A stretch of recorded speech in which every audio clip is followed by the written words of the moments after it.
부모님 전화를 받고 제가 못하겠습니다 이렇게 말하면 우리 뭐에 걸릴까요? 우리 연불하잖아요. 계문 중에 뭐가 걸릴까요? 제가 못해요, 안 해요, 할 수 없어요 하면 엄마 상정급 70에 걸립니다.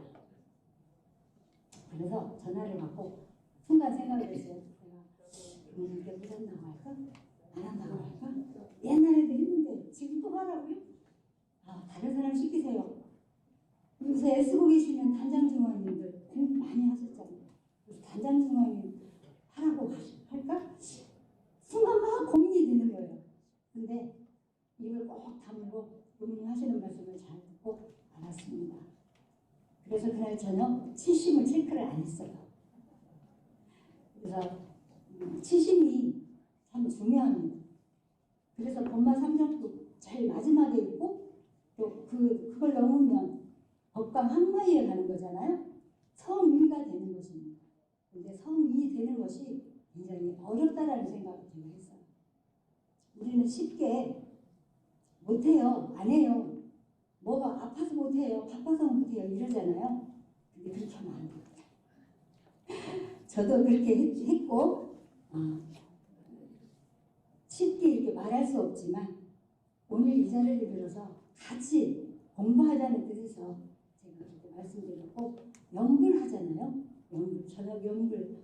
정말 제가 항상 마음에 교도로서 몇십 년을 살았지만 늘 마음 한구석에 이렇게 허전했어요. 그리고 부족하다고 느꼈어요. 그리고 언제나 교도가 아니다라고 느꼈어요. 왜? 부처로 가는 길이 두 길이 있는데 하나는 신학문이고 하나는 수행문이잖아요. 근데 수행을 하지 못하고 있어요. 부처로 갈 수가 없어요. 수행을 하지 않으면. 그래서 늘 마음이 그게 걸렸어요. 그래서 어떻게 하면 내가 자선을 하고 연구를 할까, 이게 표내지는 않았지만 마음속으로 항상 나는 교도가 50%밖에 교도가 아니다. 온전한 교도가 아니다. 겉에 잘 나오고 기도도 하고 그런 건 많은 사람도 할 수 있지만 정말 정작 내가 해야 할 거 자선이나 연구를 못하고 있구나 이런 생각에 항상 마음이 걸렸어요. 그런데 정말 교무님께서 그걸 열어주셨잖아요. 누가 중이라는 걸 개발했을까요? 참 그분한테도 감사해요. 중이라는 걸 이렇게 개발해가지고 멀리 있는 저도 집에서 편안하게 기도도 할 수 있죠. 그렇게 하고 싶었던 자선도 할 수 있죠. 밤이면 연구를 통해서 내 시간 하루를 점검할 수 있죠. 정말 좋은 시간이다. 정말 부모님께도 감사드리고 우리 저 뒤에서 항상 수고해 주시는 우리 방송반 팀에도 정말 감사를 드립니다. 제가 이렇게 오래오래 교당을 다녔지만 참 부족함이 많은 그런 생활을 했는데 젊었을 때는 밥 먹고 사느라고 뭐 교당에 어떻게 보면 올 수 없는 시간도 많았고 특히 또 아침 자선 시간은 더더군다나 여유가 없었죠. 그러다가 이제 그 모든 것을 다 내려놓고 운동해야지 했더니 이제 몸에 이상이 왔습니다. 그래서 20분도 앉아있을 수가 없었어요. 5분도 걸어다닐 수가 없었어요. 너무 아파가지고. 그러다가 다행히 좋은 운동을 만나서 정말 지금은 내가 언제 그때 아팠지? 할 정도로 편안해졌습니다.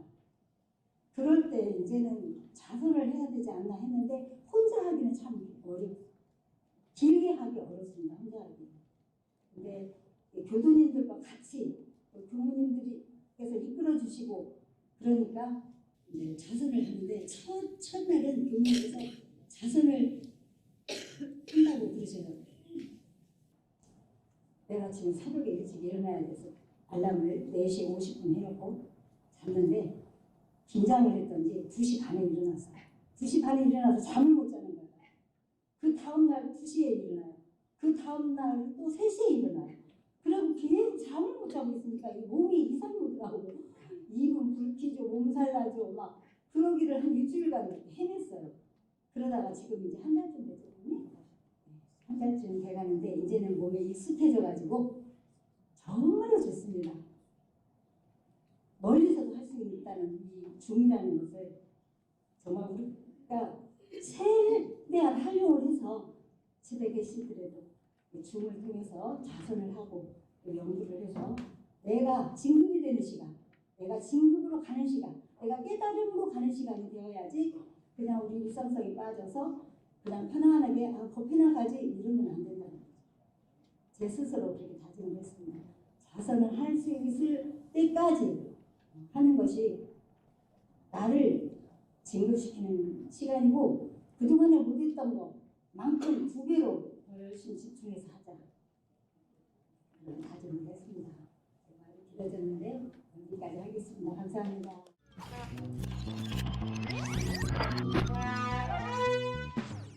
반갑습니다. 원청 3단 현도준입니다. 제가 오늘 준비한 경강의 주제는 정산종사법어 세전 제5장 사회 중에서 1. 사회에 대하여입니다. 한번 읽어보겠습니다. 회보에도 있으니까 같이 보시기 바랍니다.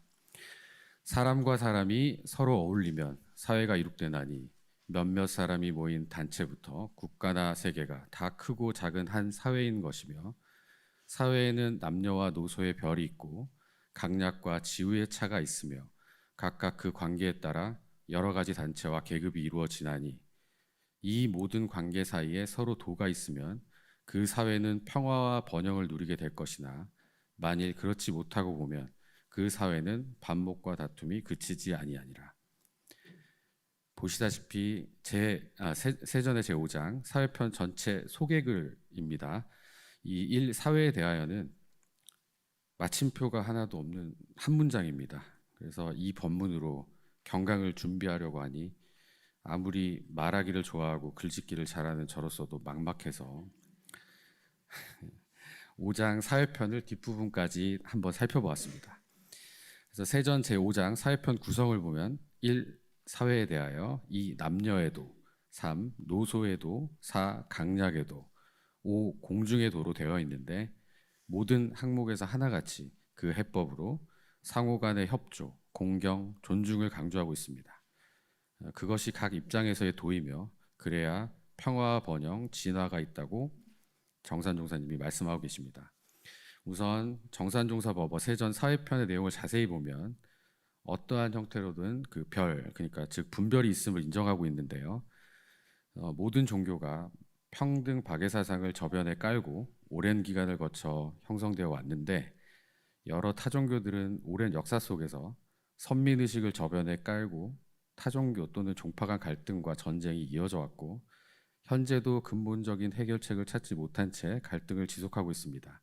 한편 원불교는 교조인 대종사님을 물론이고 정산종사님께서도 교전을 통해서 무조건적인 평등이 아닌 남녀노소, 강약, 지우, 구별이 있음을 인정하고 그 현실 속에서 어떻게 취사를 하면 반목과 다툼을 끊고 평화와 번영, 진화를 가져갈 수 있는지에 대한 근본적인 해법을 밝히고 그 은혜로 진정한 평등 세상이 올 것이다고 말씀하고 있다는 점에서 비교적 그 원불교가 근대에 생겨난 이유도 있겠으나 우리 원불교가 타종교에 비해서는 인류에게 합리적으로 다가올 수밖에 없다는 생각을 먼저 하게 됩니다. 이는 원불교가 불교에서 얘기하는 삶은 고가 아니라 은혜의 연속이고 우리가 말하는 평등이라는 것도 인류뿐 아니라 일체 생명의 성품이 다 같음에서 그 교리가 출발하기 때문일 것입니다. 이러한 원불교의 평등에 대한 특별한 교리는 금강경에 나오는 그 4가지상 사상에 대해 대종사님이 설법하신 대종경 변이품 19장 법문, 특히 마지막 수자상에 대한 말씀에서 엿볼 수 있습니다. 회고 마지막에 있으니까 참고 같이 한번 보시게요. 아상은 자존심이니 무상의 이치로 돌파하고 인상은 인간 본의이니 육도 사생으로 몸바뀜을 알고 중생상은 스스로 포기하는 것이니 중생과 부처가 둘 아님을 알고 수자상은 나이, 연조, 지위를 앞세우는 것이니 성품에는 노소와 귀천이 없음을 알아 사상을 완전히 떨치면 곧 부처니라. 자, 이제 본격적으로 세전 제5장 사회편을 한번 살펴보겠습니다. 1번 지금 제가 말씀드리고 있는 사회에 대하여 항 뒤에 나오는 두 번째부터 다섯 번째 항은 구체적으로 남녀노소, 강약 지우의 도에 대해서 말씀하고 계신데요. 각 지위의 차이는 있겠으나 크게 강과 약으로 구분해 볼 수 있을 것 같아서 이번 경강은 강자와 약자로 구분되는 사회에서의 도를 중심으로 말씀드릴까 합니다. 정전 제3 수행편 제13장 최초 법어에 4가지 요법이 제시되어 있습니다. 첫 번째가 수신의 요법, 두 번째가 제가의 요법, 그리고 세 번째로 강자, 약자, 진화상의 요법이 나옵니다. 최초 법어에서조차도 수신 제가를 하고 나면 그 다음에 바로 생각해야 되는 것이 그 세전 5장 몇몇 사람이 모인 단체부터로 시작되는 사회에서의 도임을 밝혀주신 것입니다. 우리 원불교가 실생활에서 마주치는 경계에서 연마하고 훈련하는 종교로서 그 시작이 일제강점기의 피지배자의 입장에서 그리고 하루하루 입에 풀칠하고 살아가는 것 자체가 힘들었던 그 시골 구석에서 나온 가르침인 만큼 실제 현실과 가장 가까운 데서 출발하고 있는 것이기에 사회에서의 도가 대종사님과 제자들에게 우선순위가 되었을 것으로 추정해 볼 수 있습니다. 참고로 이 최초 법문이 나온 시대적 배경을 잠시 살펴보면 원기 13년 4월 대종사님이 경성교화차 개동 이공주 선진집에서 여러 법설을 하시는데 이때 약자로 강자되는 법문을 갑동네, 을동네와 지배자, 일본이고 피지배자, 조선으로 비유하여 설명을 하게 됩니다. 이공주 선진이 이 법문을 그대로 받아 적어서 공식기관지 월말통신 제1호에 발표하게 되어서 최초 법문이 되었다고 합니다. 현재 반목과 갈등이 범람하는 이 시대에 강자 약자의 진화상 요법은 인류의 번영을 위한 매우 중요한 가르침이 아닌가 생각합니다. 역사 속에서 그리고 현재도 일어나고 있는 모든 전쟁도 다 서로 공존 공생하려 하지 않고 영원한 강의 지위를 위해 강자가 약자를 눌러 비틀어 일어나지 못하게 하려는 의도에서 비롯된 것이 아닌가 하는 생각이 듭니다. 강자의 도가 없었던 것이겠죠. 어떻게 보면 인생의 어느 지점을 지나고 있던 우리 모두는 어떠한 분야에서 어떠한 형태로든 강자가 되기 위한 여정을 하고 있는 것이 아닌가 생각합니다. 또한 누구나 어느 시점, 어느 분야, 어느 형태로든 상대적 강자와 상대적 약자의 입장에 동시에 있기 마련입니다. 영원한 강도, 영원한 약도 없습니다. 소인도 시간이 지나면 노인이 되고 모르던 것들도 알기로 노력하면 알아지고 알던 것도 애쓰지 않으면 잊어버리고 약했던 힘도 운동으로 노력하면 세지고 가만 놀면 약해집니다. 시간과 노력의 여하에 따라 그리고 기간의 차이는 있으나 성쇠를 거듭하게 되는 음양의 이치가 삶에 늘 함께합니다. 역사 속에서도 이런 원리를 따라 강약의 도를 지키지 않은 것들은 사라지고 또는 그것을 지켜온 것들은 이어져 내려오는 경우를 수없이 보게 됩니다. 따라서 강자이건 약자이건 언제든 과하면 상황이 변하고 입장이 바뀔 수 있음을 유념하며 서로의 입장을 이해하는 취사를 해야겠습니다. 마침 그 늘 편안하고 알기 쉽게 법문을 해주셨던 경산상사님 말씀이 있어서 전해드립니다. 경산상사 법문 음양의 이치. 이 세상은 음양 상승의 이치에 따라 변화합니다.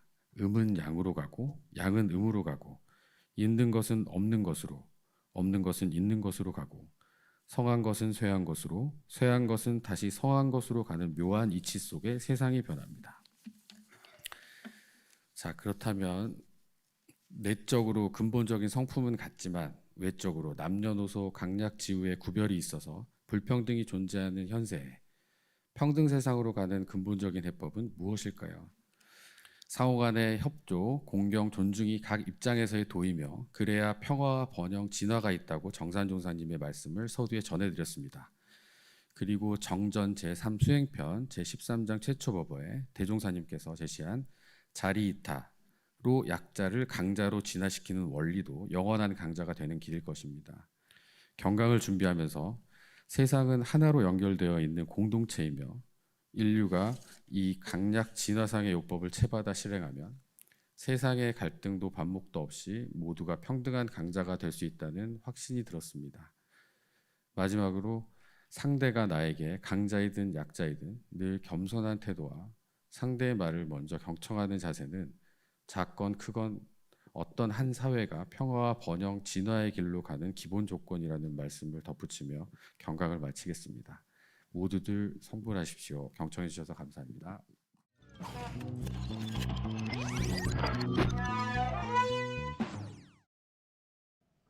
반갑습니다. 영산선악대학교 2학년 서석준입니다. 이곳에서 원기 105년에 간사 근무를 1년간 지내고 이듬해 입학했습니다. 저는 성지의 기운을 받으면서 자연 속에서 대종사님과 여러 선지님들, 동지 도관들과 함께 공부하고 있습니다. 시골이라서 풀만 먹고 다니는 거 아니냐고 여러 사람들이 오해를 하고 계시는데, 고기도 먹고 치킨도 먹고 피자도 다 시켜 먹고 먹을 거는 다 먹습니다. 참 좋은 게 바로 앞에 정관평이 있습니다. 밥 먹으러 내려갈 때 항상 볼 수밖에 없어요. 모 심고 잡초 뽑고, 그렇게 하면 어느새 황금 벌판이 되어 있고 어느새 추수를 하고 있습니다. 그렇게 사계절을 느끼면서 시간이 참 빠른 것을 많이 느끼고 있습니다. 저는 간사 근무를 마치고 학교에 들어가는 것이 기대보다는 걱정이 앞섰습니다. 뚜렷한 신심이 있는 것도 아니고 교법과 교리를 제대로 배우지도 않았고, 여러 가지 이유에 나의 출가는 나의 발심이 아니라 누군가의 등 떠밀려서 한 것인가 하는 걱정에 자신감이 없었습니다. 처음 입학을 하면 세도반 훈련이라는 프로그램을 진행합니다. 일종의 MT 같은 것이라고 생각할 수 있습니다. 그때 돌아가면서 출가담 발표를 할 때였어요. 저보다 한참 나이 많은 형님, 누님들이 출가담을 발표하는데 우울한 가정사부터 죽음에 관한 이야기까지 저에게는 상상도 해보지 못한 정말 심오한 생각이었습니다. 저는 아주 평범하게 자라고 커서 자연스럽게 이 출가의 길에 들어섰는데, 출가를 하려면 저런 경험쯤은 있어야 하는 건가? 그런 생각까지 들면서 저의 출가 목적이 명확해야 함을 느꼈습니다. 왜 출가했는가? 그 물음에 아직도 딱 대답하지 못합니다. 그래서 지금도 제가 출가한 목적에 대해서 머릿속 화두로 계속 품으면서 공부하고 있습니다. 사람들은 어떠한 삶을 바꾸는 크고 작은 전환점들이 있잖아요. 저의 큰 전환점은 영산선악대학교에 입학한 것입니다. 그만큼 영산에서의 공부와 생활은 저를 많이 돌아보게 하고 알아가게 하고 고치게 하고 공부하게 합니다. 그래서 학교에서의 생활은 보람과 희망, 은혜로 가득 찰 나와 이웃과 세상의 미래를 위해서 연금처럼 든든한 미천이 되고 있습니다. 저는 지난 여름 상시 기간에는 글로벌 미주 선학연수와 미주 선대에서 진행하는 ESL 어학연수를 다녀왔습니다.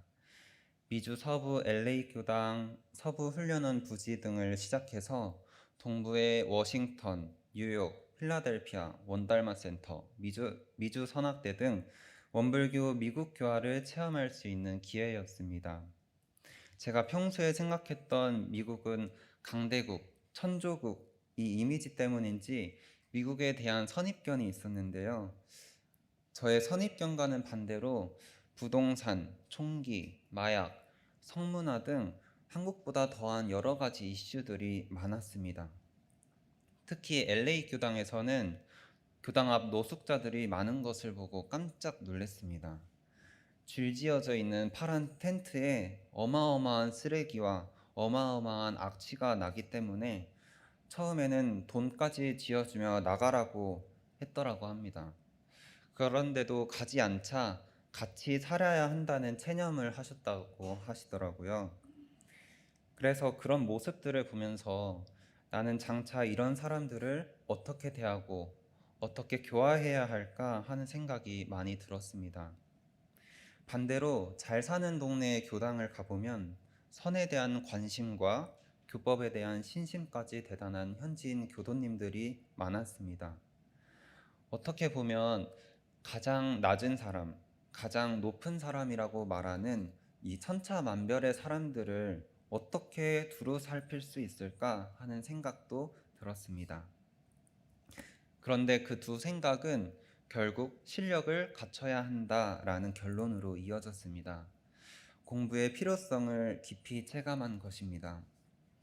그래서 2학년 2학기를 시작하면서 공부의 필요성의 그 실행으로 아침 정전 공부 모임과 교법 원리도 공부를 하게 되었습니다.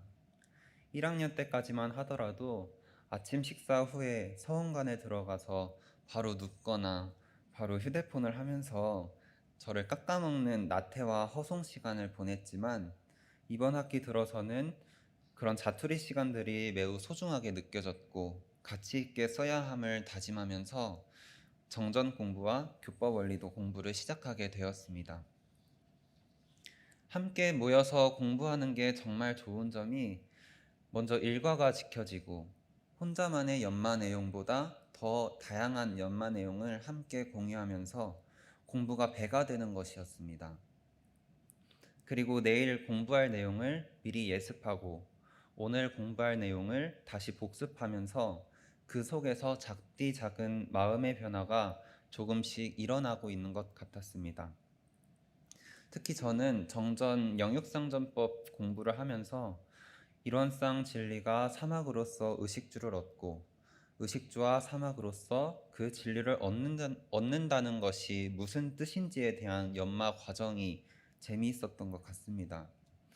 정전과 대종경과의 내용과도 엮어보고 밥 먹으러 가면서도 골똘히 생각해보고 잘 안 된다 싶으면 교무님이나 동지 도반들에게 물어보기도 하면서 이렇게까지 공부했던 적은 없었던 것 같아서 기억에 많이 남습니다. 또한 좌산상사님 교법 원리도를 공부할 때에는 신앙이 처처불상 사사불공으로 기결되는 신앙 원리도가 있었습니다. 그 원리도를 보고 신앙 체험을 할 필요가 있다고 느꼈습니다. 그래서 그 신앙 체험을 감사와 보은하기로 시작했습니다. 그래서 그중 식사할 때를 예를 든다면 내가 마음에 안 드는 반찬이 나와도 그 반찬이 만들어지기까지의 과정과 노고를 생각하고 그 은혜를 생각하면 밥이 소중하고 감사하게 느껴질 것이고 그 감사한 마음을 어머니께 상세하게 표현하는 것을 유념 잡았습니다. 그런 식으로 구체적인 감사와 보온을 실천하니까 상생이 되고 서로에 대한 공경심이 생기도록 노력하게 되었습니다. 이런 교법 실천을 하면서 나의 몸과 마음의 변화가 가랑비젓듯 조금씩 바뀌어가는 것이 느껴질 때가 많습니다. 저는 군입대를 앞두고 휴학계를 낸 상태입니다. 교무님들과 교도님들께 감사 인사 드리고자 한 달 동안 머물었는데요. 마음이 싱숭생숭해서 하기 싫은 마음이 날 때도 있지만 날 때마다 그때가 공부할 때임을 알아서 이론의 체성에 합할 수 있도록 노력해야 함을 계속 상기시키고 있습니다. 정산종사께서 무본편에서 말씀하시기를 성불재중이라는 본래 목적에 반조하기를 잊지 말라고 하셨습니다. 지금 이 학부 기간 보고 배우고 들은 것들 잘 받들어서 저장했다가 앞으로 저는 교무대까지 6년이 남았거든요. 그래서 6년 뒤에 다시 교도님들 다시 뵈서 교화 잘할 수 있도록 성불하겠습니다. 감사합니다.